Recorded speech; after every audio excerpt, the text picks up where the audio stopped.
worries, no worries. Yes, sir. We in the building. It's your boy, Mr. L. Cortez, Mr. LMC, Fathers from the Hood podcast. Let's go. Today we got a very special, good guest of mine. You know what I'm saying? My man, 1K. Yes, sir. We in the building. Before we get to it, I just want a couple of shout outs, man. Make sure you like, subscribe, go ahead and comment. You know what I'm saying? Shout out to the Patreon. You know what I'm saying? Power tripping. We in the building. Appreciate you for your donations. You know what I'm saying? Let's go. So this is where it's at. It's wedding season, you know, it's tax time, you know what I'm talking about. So shout out to the men out there who trying to get their wedding bands. Men's-weddingbands.com. Handcrafted and reimagined wedding bands. They got fossils made out of skeleton bones, all of that. Make sure you check them out. You know what I'm saying? The link is in the bio. Vamonos. Let's go. Hey, don't forget to check out the radio station too, man, 24/7. Let's go. You know what I'm saying?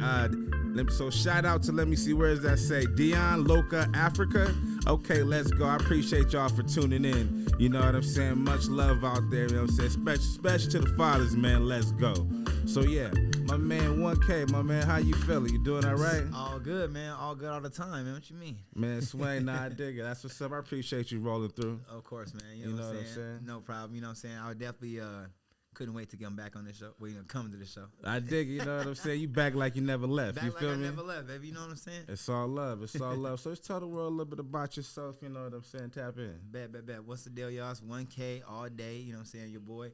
I'm a rapper. I'm a philanthropist. No, I'm just playing. Hey now, message. No. But it's your boy, man. I'm just here.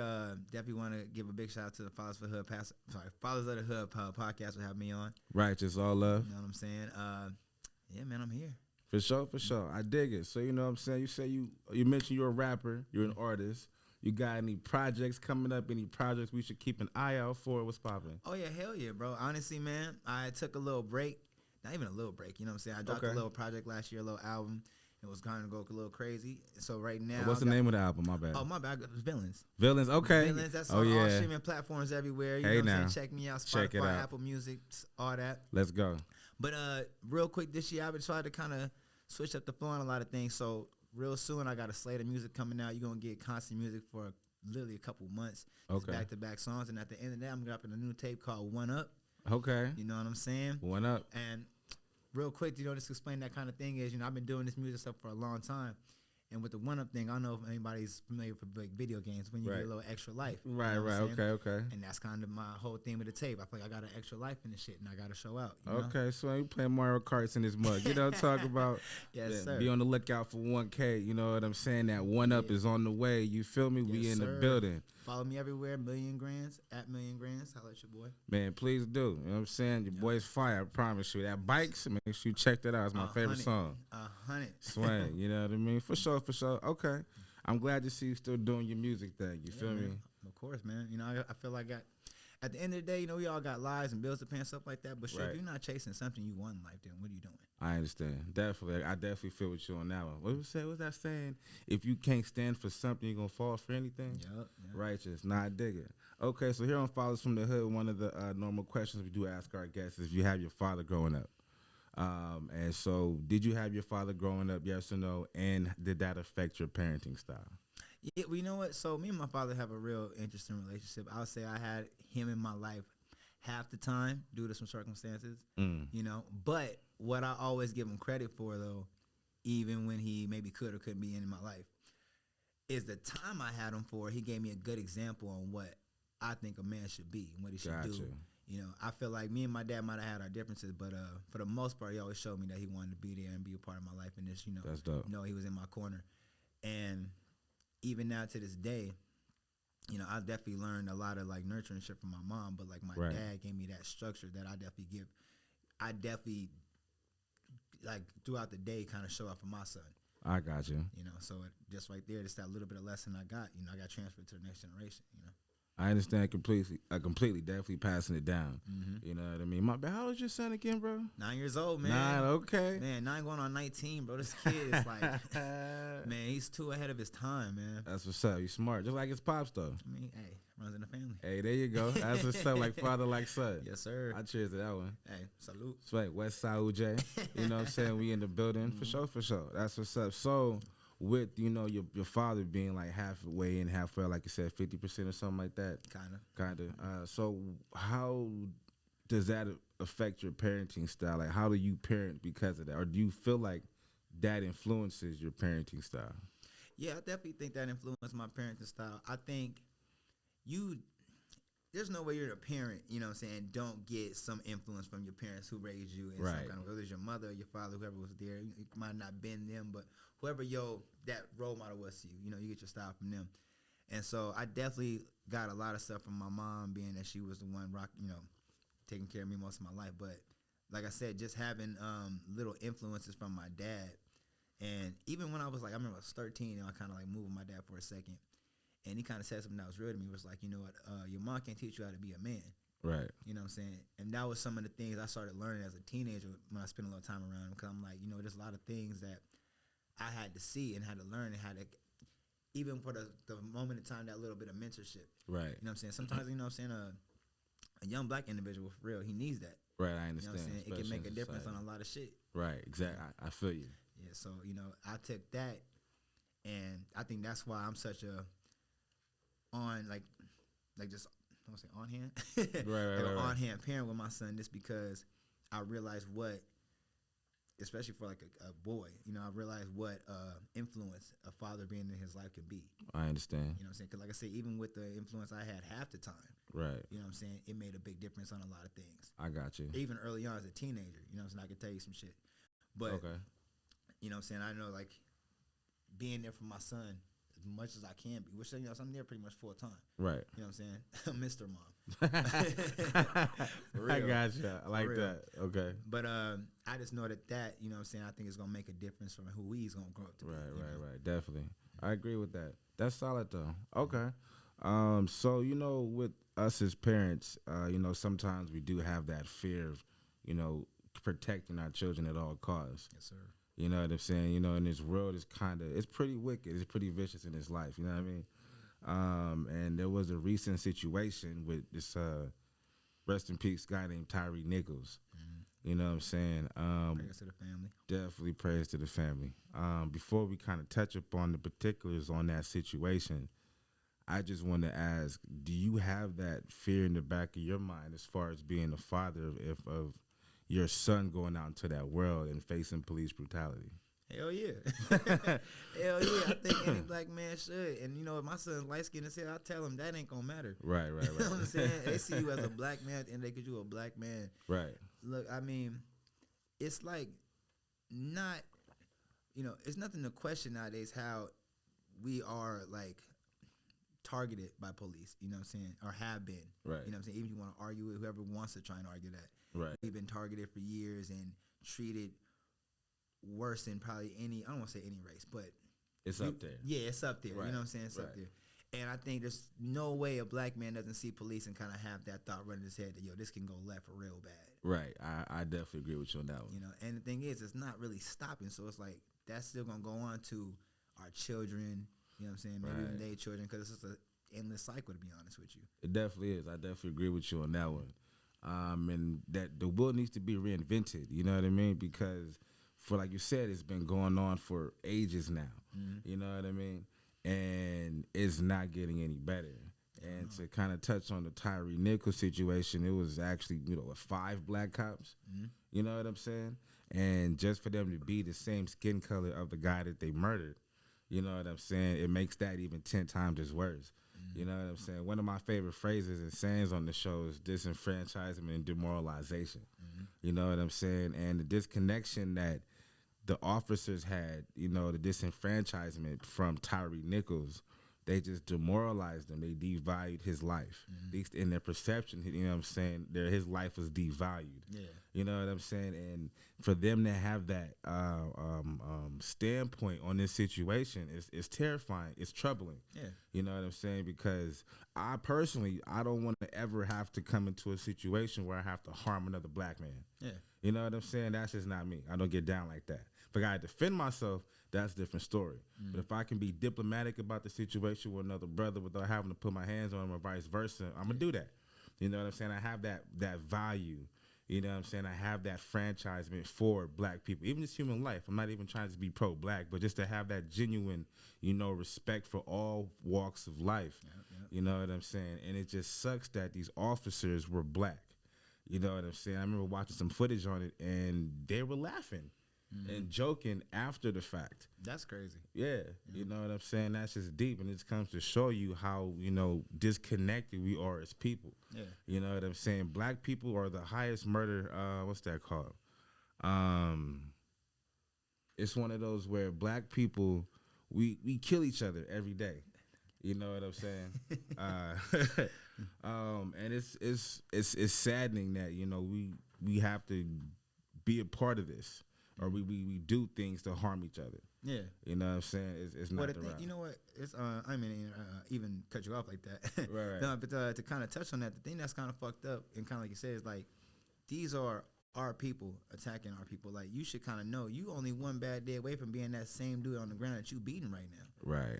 So how do you not look at it like that? How do you not see a person that's still your same, your same tone of color? You know what I'm saying? This is one of you, basically. Basically. You know what I'm saying? I know you can see yourself in this person, and you sitting here attacking him with 5 other dudes, beating him to death. And the thing is, too, it's like, it's really fucked when you think about it, because it's like, how programmed are you to be like that? Right. Because it's like, you see what's going on. You see how we being attacked by police. Right, the that's brutality. The brutality, the physicality, how they just sit there and just beat us down. You know what I'm saying? Right. And this is normally white cops that are doing that, or shooting us in the middle of the streets or some shit like that. Right. There's normally white cops doing this, or other races. But then the fact that you see this going on, you see us protesting in these streets, and now you're on the other side where you should be kind of in the mindset to make a difference in that. But instead, you are adding to that. Right, exactly. Which is crazy to me. Like, it is crazy. As a black person, you would think you would want to preserve the life of another black person. Yeah, definitely. That's, what I'm saying, my perception off top. Yeah. You feel me? Do you feel like, peaceful protesting is a solution?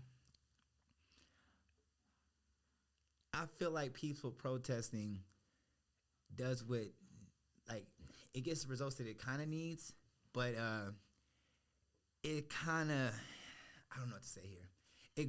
It works in a way, but it doesn't. I got you. I know what you mean. I feel like the Martin Luther King way is always a good way. It's a way to show, like, solidarity. Right, I got you. Yeah, solidarity. And it's kind of brings us together, and so like, hey, yo, we just don't want to stand for this. And at the same time, though, it kind of, for me, feels like, yo, we always do this. Right. And we always got to be like showing us the bigger person, where it's like, yo, you can attack us and kill us, and we're just going to be peaceful and, have a say about it. Right. But at the same time, it's like, is it really stopping anything? Right. No, so you feel like there's no change. Yeah. You know, I feel like all it does is kind of bring awareness at a point in time. Like, at that moment that something's going on, it brings awareness. So everyone's like, oh, this is crazy. We need to, be aware of this. But it doesn't really stop anything, because a couple weeks, a couple months, it's going to happen again. Right. No, that part. You know what I mean? It's like, for example, the George Floyd. Yeah. You know what I'm saying? That peaceful protesting, you know what I'm saying, quotation, whatever, went on for ages, you know what I'm saying? Violence even broke out in the streets, X, Y, and Z. So down to this Tyree Nichols situation is just another repeat. Yeah. You know what I'm saying? Like, why does this black man have to become another hashtag? You know what I'm saying? It's just troubling. It really is. Yeah. We got a couple of facts pulled up. Let me see what it says. It says, U.S. teens are more likely than adults to support the Black Lives Matter movement. 7 in 10 U.S. teens say that they support the Black Lives Matter movement. By comparison, 56% of U.S. adults said this in a separate survey. So, yeah, you know what I'm saying? Just a couple of facts for y'all that, man, that it's deep out here. It's not. Because you look at that, all right, what's the age range of the adults, if I'm asking? Because honestly, that's just speaking on a generation before us. And they're clearly not going to be as accepting as the generation now we're in, you know. Right. No, I definitely The generation agree. now, they came up seeing the brutality and they have more maybe Compassion or something. yeah, you know what I'm saying? Right. I agree. Just knowing right from wrong, where people of the past, the adults and the older generation older than us, Right. y'all came from a different time where, you know, you had to see people Right. get beaten, beg for rights, and then you was kind of like, all right, well, I guess they can be equal. Nah, I know what you mean, and it's kind of wicked how, you know, the subconscious of today's society, like you're saying, they might have that more compassion versus, you know what I'm saying, that generation beforehand, and how, you know, you were saying, okay, now let's all be equal. You know, there's this one fact: it takes 30 years to demoralize a country. You know what I'm saying? So if you take from the fact of after segregation up until the George Floyd incident type, you know, let's even go back to what was the little kid's name? Trayvon? Yeah. Okay. You know what I'm saying? So even if you go back to that time, that's still like a good 30 years of demoralization of that, how you were saying, oh, let's be equal now.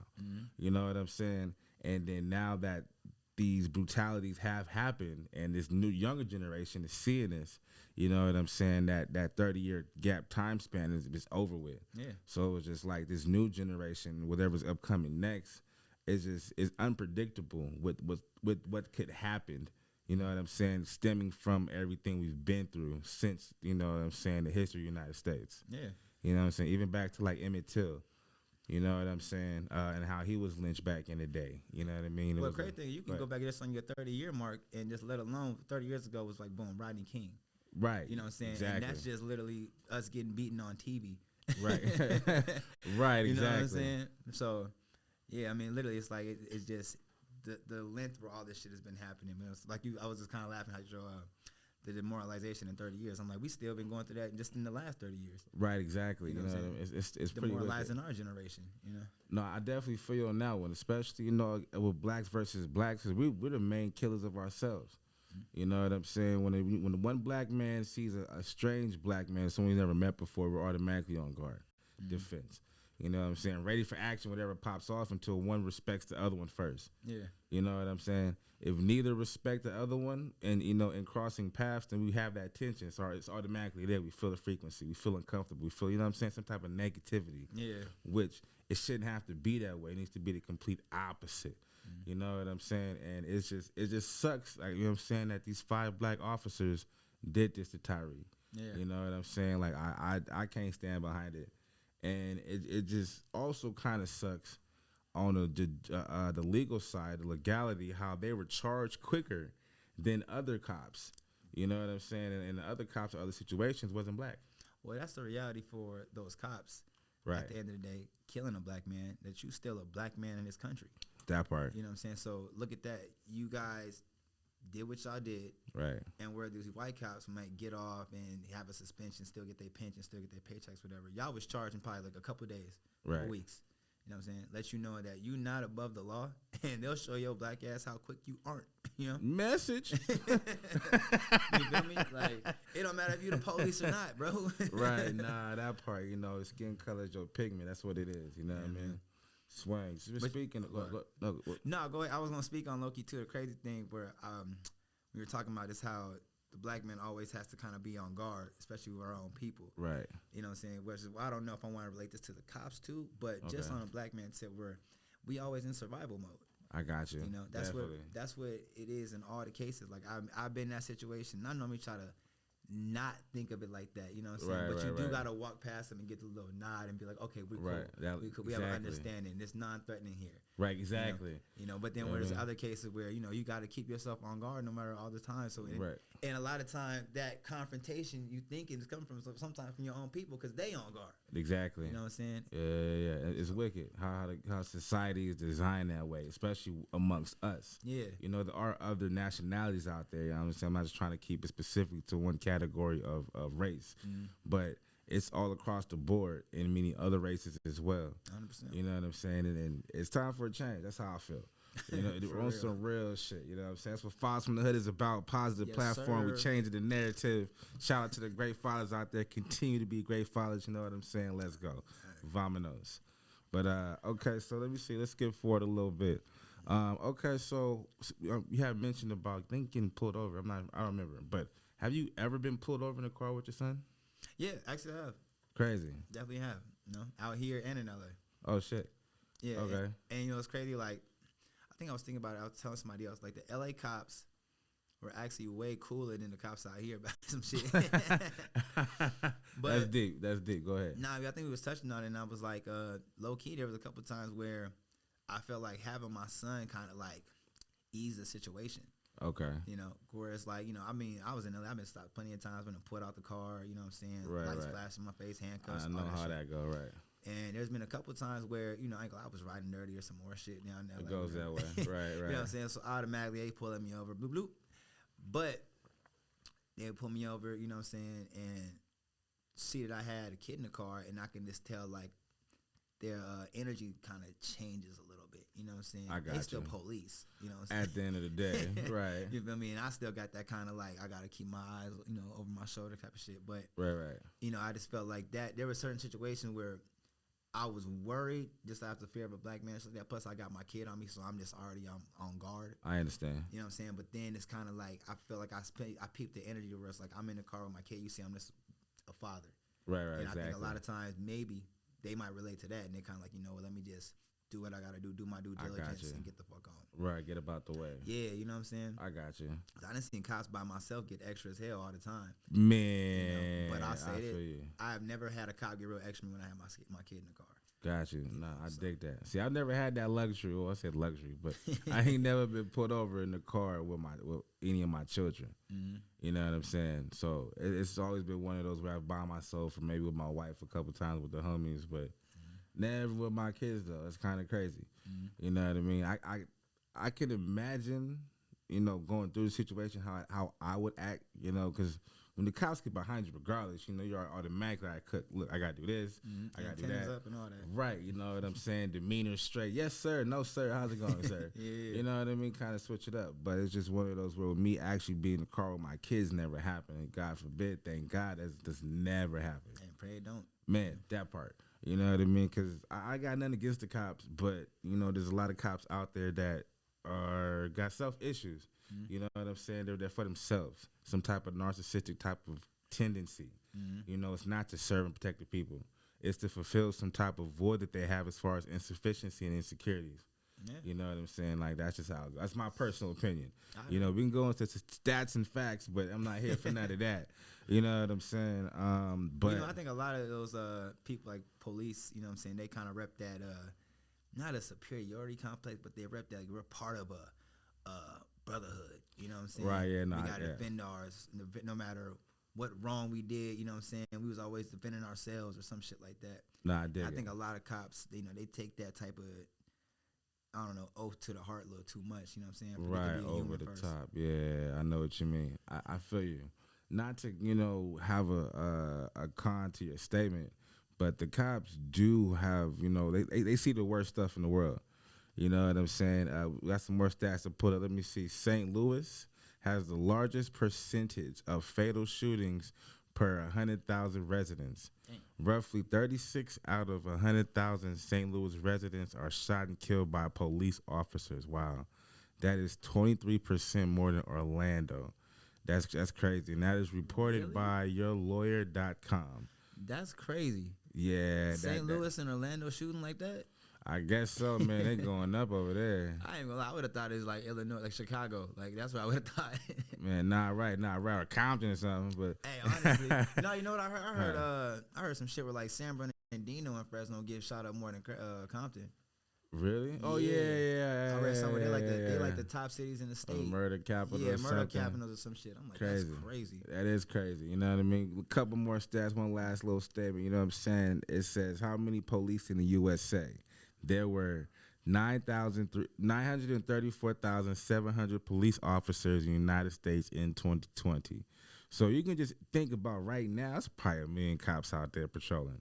You know what I'm saying? And to come to think about the psych evaluation that if they, you know, got evaluated to get the job, it's kind of scary because, you know, a lot of these police brutality, you know, a lot of, you know, it's because of, you know, the psyche. It's their subconscious not there. They don't need to have a gun in the badge. That's just what it is. Yeah. Yeah, I mean, that's how I feel. Well, you definitely got to kind of start looking at the process, what the process is to get these cops in here, because kind of like you said, like, what are you guys, like, how are you guys picking these people? Because clearly some of them are in the right mind state to be defending us or policing us. Right. However you want to call it. Right. So it's like, what do you guys do to change that? You know what I'm saying? Because at a certain point, you got to start really looking at the people you're putting behind the badge. Right. Policing the police. Yeah. You know? That part. Policing the police, straight up. You know? Righteous. Nah, I dig that like a motherfucker. You know what I mean? And it just, you know, it just sucks that, you know, the police was designed to round up slaves. You know what I'm saying? And then the transpiring events now, who they are today, and they're still killing black people. You know what I'm saying? It's wicked. You know, and it is Black History Month, and you know, the rise of the Black Panther Party was due to police brutality. You know, there was a teenager by the name of Matt Johnson who was brutally murdered by the police, and that's what caused Bobby Seale and Huey P. Newton to form the Black Panther Party. We can go deep into it, but not today. You know what I'm saying? I just want to lightly sprinkle a little bit of season on it. You feel me? That's where it's at. You know what I'm saying? But yeah, definitely shout out to Tyree. Blessings, you know what I'm saying, to you and your family. May you rest in peace. You know, Fathers from the Hood, you got our support. You know what I'm saying? So let's just switch gears, you know what I'm saying? Let's not get too sentimental. Let's change the mood a little bit. You know what I'm saying? So my man 1K right here, one hell of a sports bettor, sports professional. You know what I'm saying? I respect this man's decision when it comes to game predictions. You feel me? So just real brief stuff, man. That part, you know what I mean? Yeah. So I gotta ask the man in the building. So with sports betting, just throw a couple of tips out there for those who are interested in betting this time of the year, especially for the Super Bowl. I got you. So if y'all don't know, my 9 to 5 is I'm a sportsbook manager. If y'all don't know, so I'll definitely be in this sports betting shit. You know what I'm saying? Definitely. But I always tell people though, right? I give a quick rundown for anyone who knows how to bet. You come up to me, come holler at me, I'll let you know. You got 3 main ways to bet anytime you bet on sports. I promise you. You got the point spread. It's real easy to kind of figure out. Basically, you got the favorite. And they got a certain amount of points they got to win by. You can bet on the underdog, and they just got to stay within that range. So if they lose, you can still win your bet as long as they stay within that range of points. Okay. Second bet is the money line. Money line's real simple. You just betting on who the fuck's gonna win the game. Straight up, Don't matter who wins. But the way to look at it, not to everybody, right? Okay. The bigger the favorite, the less money you gonna win. You know got you, right, it's like an easier bet. Right. But the bigger the underdog, the more money you gonna win. Gotcha. You know what I'm saying? So if you got a big underdog, you know, you think it's gonna hit, that's gonna pay you out. Okay. You know, then the last thing is what we call like the total. Oh, the over and under. The over and under, yeah. Okay. So pretty much at the end of the game, what you're doing is you're putting both teams' scores together, and we normally have a number you got to bet on. Right. Even if it's going to go a little over that or a lower number of that. So pretty much what I explain to people is like, you betting on kind of a high-scoring game or a low-scoring game. That's pretty much it. I got you. You know what I'm saying? And it's like, there's many different ways to mix it.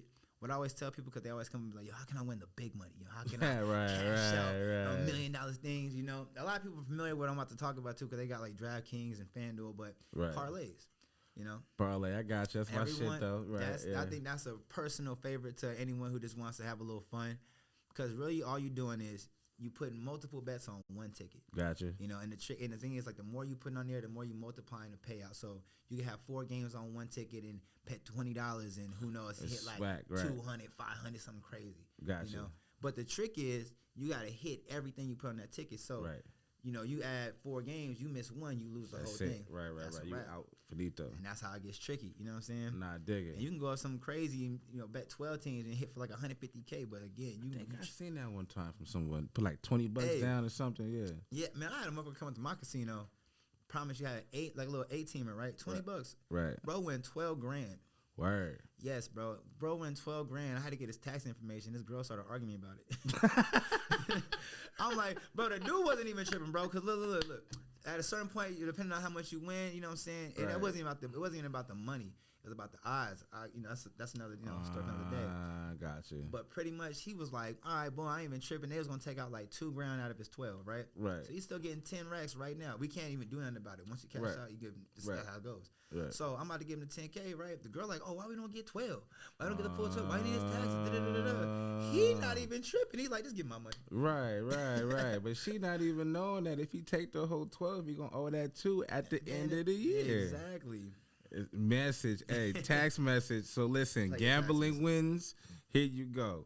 Make sure that you take the taxes out when you win. Yes, sir. Do not be greedy, y'all. I'm just saying, take the taxes out so that by the end of the year, when it's time for tax season, you ain't got to pay Uncle Sam that 2 racks back if you want 12. You know what I'm saying? Yep.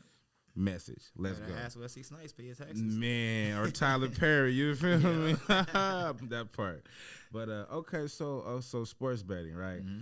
All right. So if you was to make a parlay right now, how would you layer the legs of your parlay? Well, what I always kind of tell people, and this is how I do it, I would just always go with what you feel good on. You know what I'm saying? So I always just look at what games are going on for the day, whether you're doing football, basketball, baseball. Just look, and what I always tell people too is if you're going to bet on the sport you know. I dig it. Bet on the sport you watch. So if you're a big-ass football fan, college, NFL, bet on that. If you're a big-ass NBA fan, bet on that. If you're a big-ass baseball fan, bet on that. And to be honest with you, personal opinion, don't mix it up.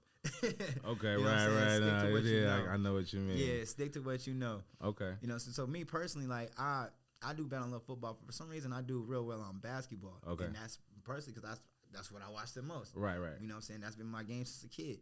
So what I just kind of do is I go through like the schedule for the day, see who playing, just see who I like, maybe what spreads look good, and then I just go ahead and start layering them. You know what I'm saying? Put a couple things down, and then put a bet in. I dig it. Okay, so speaking of bets, who you think's gonna win the Super Bowl? We got the Chiefs and we got the Eagles. Philly, the underdog. Okay. Man, listen. I was saying, and the only thing I was wrong about was KC, but I was saying early in the year Philly was gonna go. I feel like the 2 most complete teams was Philly and the Niners, but I knew the Niners were gonna lose because of their quarterback situation.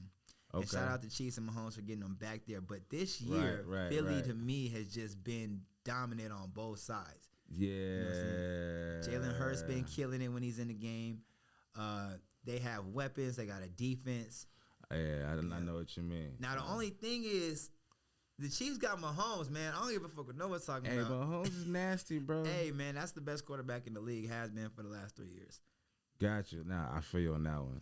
So it's like at the end of the day, when he got the ball in his hands, you don't know what can happen, man. I done seen him turn out all types of games. Yeah, that dude has a lot of versatility. He's very agile, I will say that. Yeah, and the thing is, he ain't really got a defense. He's just doing it on the offensive tip, no matter who he got in his backfield or on receivers. So he's cold like that, but I just think at the end of the day, the overall team is gonna win this time. You know what I'm saying? I dig it. So yeah, let me ask you a question real quick. Mm-hmm. So do you feel like sports ties into like parenting for dads? You know what I'm saying? We got this little not tip but a fact. Mm-hmm. It says people also ask, why do dads play sports? For some dads, sports can make parenting seem easier and more natural. Do you feel like that is true? I feel like it can. I don't necessarily feel like that comes from just sports though. Like I feel like whenever a man has something he has I want to say a hobby, but something he's into. You know what I'm saying? I feel like all men want to kind of transfer that down to the next generation or the next generation. You know what I'm saying? Your children, they'll look up to what you're doing and see that and get influenced by it. I got you. I think it's just more common with men in sports. No, I dig it. I definitely dig it. I follow. For the most part, sports has been going on our whole lives, and you got your fathers or uncles and people like that who used to watch sports and got you into it. You know what I'm saying? Right, even if you didn't have that type of influence, you had like friends around you and brothers who and being in school where you was playing sports and seeing sports and got you into it. Right. Then you started watching it. Then you started becoming a fan. Right. So I feel like that is just kind of like a generational thing when it comes to men. We just kind of gravitate to sports. Nah, definitely. I definitely agree with you on that one. Mm-hmm. Yeah, I can relate. With me growing up with, uncles and, my step pops or whatever, being in sports are always my coaches, uncles, step pops. You know what I'm saying? So for me, implementing that has always been a big factor. Yeah. Excuse me. All right, so speaking of sports, right, keeping this topic for a second. Yeah. Kyrie Irving, how do you feel about this trade to Dallas? You know what I'm saying? Like, this shit wicked, homie. Like, I love Kyrie. Fathers from the hood stand behind you. Yeah, you know what I'm saying? Salute the general. Trust me. You know what I'm saying? Finally free. I'm with you, big homie. Real shit. You know what I'm saying? But, yeah, how do you feel about Kyrie, man? I'm not mad at it, man. Listen, Kyrie, to me, is an interesting character, and I feel like he gets too much flack, more than he really deserves. But at the end of the day, man, Kyrie's just a man out here trying to do what he got to do. Do what he got to do for himself. I feel you. And listen, don't get me wrong. I don't feel like necessarily he handles everything the right way, but I feel like y'all get on this man way too much than it should be. Like, right. Now, on a sports tip, though, do I like the trade? Kinda, it's alright. You know what I'm saying? Does it make sense? Nah, not at all. Cause he played. I ain't gonna lie. Cause my man is nice with the rock. He gotta have the ball in his hands. Now you going with Luka. Luka to me, that's baby goat. All right, gonna lie. That's coldest white boy in the league. Yeah, man. That 1 knee up, Luka Doncic. Yeah, okay, good. And you need him to have the ball. He's giving you 30, 10, and 10 all the time. Right, consistent. So can those two players coexist? You know, especially with a little bit of time left. And I don't know. I think Kyrie's at a point where he just kind of, what's the word? He's a mercenary. You know what I'm saying? Right. No, I dig it. He's I just definitely going feel that. The spot is ever paying him. But I'll tell you one thing, too, what I don't fucking like, right? Okay. Is the Nets owner talking about how he would have sent Kyrie everywhere but my Lakers. That's disrespectful. That's all the way out. Hey, you got to retract that one back from me. That's called a parking lot fade. Step outside, you know please. what I'm saying? They had LeBron on the interview like, how do you feel about not getting Kyrie? Bro, right. that don't need to be news, all right? Nah, not at all. Push that to the side. Bro, that's just that NBA hate for us, bro. Man, nah, Swain. Nah, I feel you on that one. Man, that is a whole bunch of hate. You feel me? I mean, they hate on greatness, bro. They do. They do hate on greatness. Speaking of, so we came sideways. We go sideways real quick. Step. You know what I'm saying? So by you saying that, I don't know why my brain thought of this, but so there's this flat earth theory. You know what I'm saying? Kyrie made you segue to that? Man, something like that. It might have been the Jewish people. I'm sorry, my bad. I am not anti-Semitic. No anti-Semitism here. Not here. We love y'all. I still stand by Kyrie though. But my brother. But yeah, nah. So although it just popped in my brain like UFOs be, you know what I mean? But flat Earth theory, big homie. You know what I'm saying? Like, do you think the Earth is flat? How do you feel about that? Hell no. And I believe more in UFOs than I do in flat Earth theory. Hell no. I was just talking to one man off the camera. I'm like, listen, man, I have a cousin who deeply believes in that shit. And I hate it.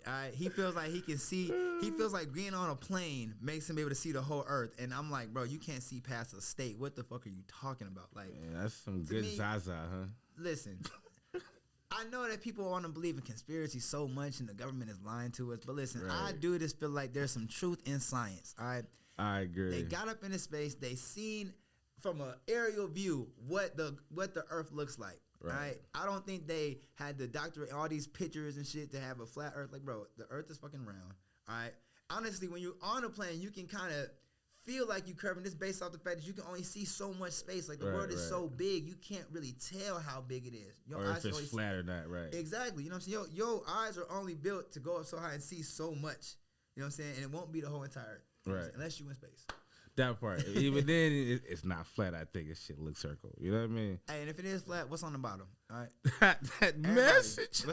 Anyone that believes that shit, tell me what's on the bottom, bro. Nah, swag. I dig it. All right, so here on Fathers from the Hood, what we like to do is get some tips for some new fathers. Okay. You know what I'm saying? So my man 1K, we got a brand new spanking pappy, bro. I'm talking about he just cut the umbilical cord. You know what I'm saying? They put the little clip on the belly button, bro. They put the diaper on and put an incubator. What would you give, like, the best advice to this brand new father? You know what? I got a couple. One, be in that room with her. You know what I'm saying? When they first were born. You know, I feel like that's a feeling that I was lucky enough to have that I know some of my homies didn't.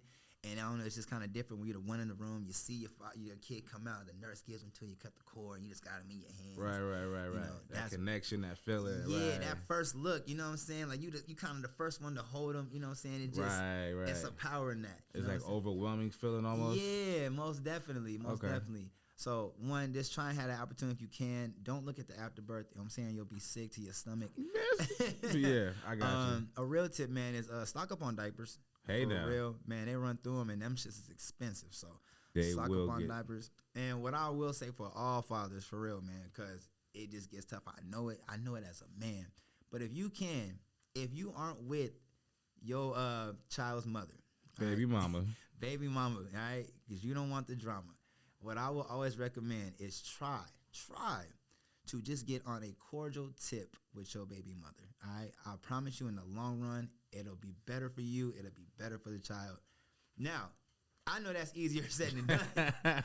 I swear I do. You feel me? Right. But what I would say is try, and if you can't make that work, do what you can for your kid. I'm not saying you even got to worry about your baby mama. I'm just saying try to be the bigger person just for your kid. And if that don't work, just try and do everything you can for your kid. I dig that for sure. You heard the man speak, right? Message. That's how that goes. You feel me? My tip, it would be learn how to play some chess, bro. Oh yeah. You feel me? Message.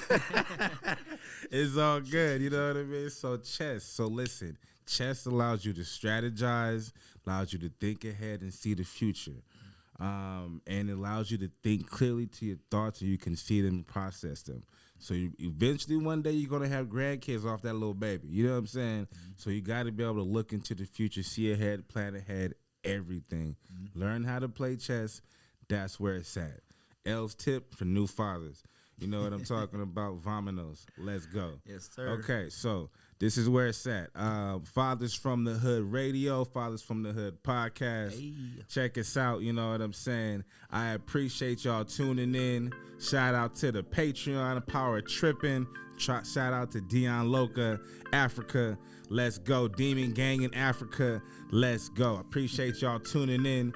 You know what I'm saying? Vominos, we in the building. It's my man 1K. Hey, yes, sir. I appreciate y'all having me on, man. Man, blessings, my man. Anytime. You feel me? Oh, I'm going to be back. Oh, yeah. Hey, sooner than later. You know what I mean? Let's do this, you Vominos. So, yeah, it's your boy, Mr. LMC, Mr. L. Cortez. Make sure you like, comment, subscribe. Hey. Fathers from the Hood podcast, radio station, Vominos. Let's go. Let's get it.